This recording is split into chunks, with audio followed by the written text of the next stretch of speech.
সম্প্রতি বিশিষ্ট সঙ্গীত শিল্পী অর্ঘ্য সেনের ৮৯তম জন্মবার্ষিকী উদযাপিত হলো দক্ষিণ কলকাতার শরৎ বাসভবনে। অনুষ্ঠানে সঙ্গীতে অংশগ্রহণ করেন বহু সঙ্গীত শিল্পী। তারা সঙ্গীতের মাধ্যমে এই প্রবীণ শিল্পীকে শ্রদ্ধার্ঘ্য অর্পণ করেন। ঘরোয়াভাবে পালিত হলেও প্রখ্যাত কথাসাহিত্যিকের বাসভবনে অনুষ্ঠানটি অন্য মাত্রা পায়।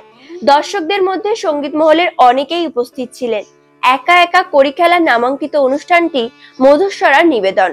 তবে গোটা অনুষ্ঠানটির পরিকল্পনা ও পরিচালনা করেছেন উজ্জ্বল বন্দ্যোপাধ্যায় এবং মানস পাল। প্রবীণ শিল্পী অর্ঘ্য সেনের সঙ্গীত চর্চা শুরু হয়েছিল ছাত্র অবস্থাতেই। স্কুলে থাকাকালীন কিছুদিন অশোক তরু বন্দ্যোপাধ্যায়ের কাছে রবীন্দ্রসঙ্গীত শেখেন, এরপর দেবব্রত বিশ্বাস। তারপর শিখেছেন প্রথিতযশা সঙ্গীত শিল্পী এবং সুরকার কমল দাশগুপ্ত, রজনীকান্তের দৌহিত্র দিলীপ কুমার রায়, সুপ্রভা সরকার প্রমুখের কাছে।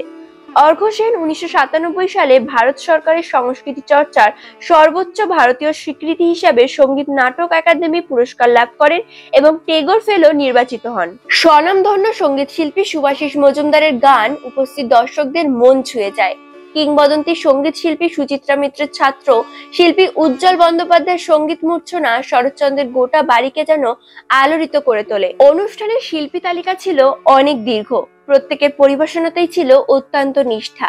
শিল্পীরা সকলেই দক্ষতার পরিচয় দেন, যেমন রঞ্জন সেন, মানস পাল, অতসী নিয়োগী, শান্তনু মিত্র, বাবলি দাস প্রমুখ।